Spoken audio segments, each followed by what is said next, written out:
So when it comes to our favorite evil teams and leaders, some shine more than others. And we are not just looking at the team leader as a solo person, we're also looking at the influences their teams had on the games. We all remember that rush of excitement when we first met the evil team and their leader. We wonder what their motives are and what they truly want to accomplish. Evil team leaders have a humongous impact on the plot of the main series Pokemon games over the years, and have always made players strive to be better. Today, I want to spotlight some of those evil team leaders with my top 5 list of the top 5 best team leaders. This list will not consist of evil team leaders Pokemon teams. It will just solely cover their accomplishments, goals, aspirations, and the way they executed their plans. We are also not counting the Rainbow Rocket arc because that stuff is pretty freaking crazy. So we're only going to be counting what the leaders did in their respective games. With that being said though, if you guys are ready, let's not pull a Jesse and James and blast off again. Okay, that was really bad. Let's just start this. I am so terrible at writing these intro things.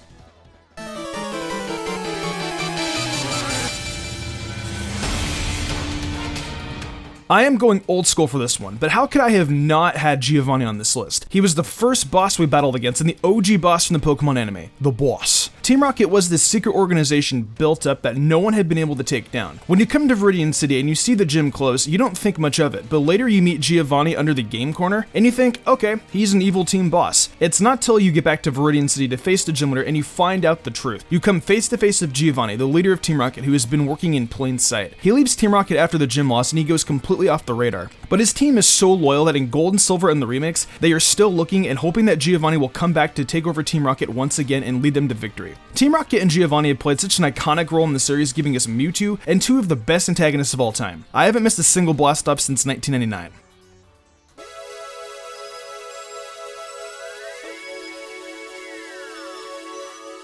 Now I know Colress in later games gets some sort of redemption, but he was still the leader of Neo Team Plasma to a degree. The item he gives the player is also something dark if you look at it. Colress's machine is something that forces Pokemon to move out of your way. This item that Colress gives the player means that Colress and his team can control wild Pokemon at their will. He and his team's drive is to force Pokemon to their full potential, forcing Pokemon to go beyond in what they can naturally do. He also lies about his involvements in the team, later being revealed by Getsis to be the new leader of Neo Team Plasma. But in the end, he just didn't reach the levels of influences or power that his predecessor did. He does come back in X and Y and Sun and Moon with some redemption, but boy, would it have been a pain if he won.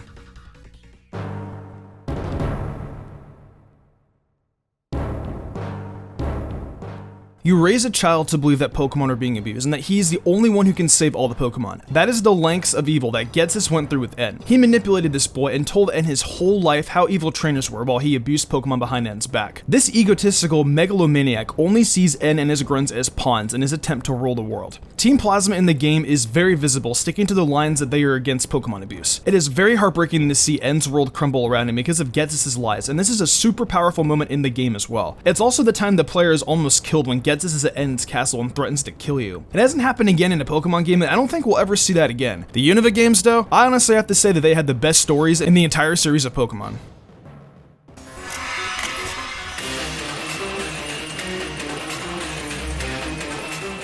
Another team leader that tricked us all the way through was Lysandre of Team Flare. Through the games of X and Y, he seemed so eager to help the player and Team Flare, but he was always there watching and judging us. He was even shown to know Diantha, the champion of the Kalos region. We don't find out the truth until we finally battle him in the chamber to revive the legendary Pokemon Xerneas or Yveltal, to reactivate the weapon of destruction in Geocinch Town. He also has some complex admins in Aliana, Sologia, Brioni, my bad if I mispronounced that, Mabel, and Xerosic. He was actually in charge of Team Flare, and some people found it shocking. Team Flare's whole goal was to just destroy everything and end all life, including Pokemon. This is also the only evil team that has an Elite Four member. Malva is pretty dang lit.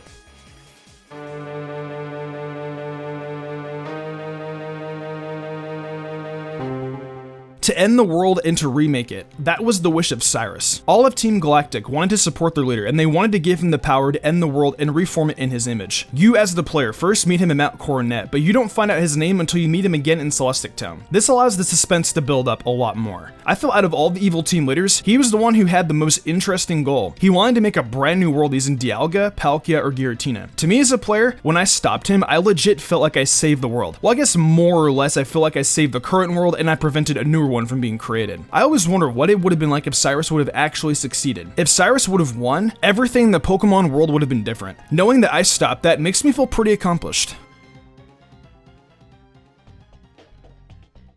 Well, that's all I got for the top 5 best evil team leaders. All of these leaders have played an impact in their respective games and have changed the series of Pokemon for the better. I will say that if the main series Pokemon games didn't have any evil teams, they wouldn't feel like Pokemon games. I can't play Pokemon without someone trying to blow it up or change it. What do you guys think though? Who are the best evil team leaders to you? Share yours in the comments below. If you enjoyed the video, why not leave a like and subscribe to my channel with notifications on, that way you never miss an upload. If you want to support me further, consider following my Twitch where I stream a lot of Pokemon content like shiny hunting, showdown battles, and even Pokemon Mr. Dungeon Explorers of Sky speedruns. I'm currently in partnership push for Twitch, so if you guys could come down and support, I would love that a lot. Want to support me further and gain cool perks? Check out my Patreon. Fly Jubilee and Dan Leone did, and I want to thank them personally for going above and beyond. It means the world to me. I think I'm gonna wrap this up though. I'm Mr. Gumbrown, and I will see you in the future for more awesome Pokemon content.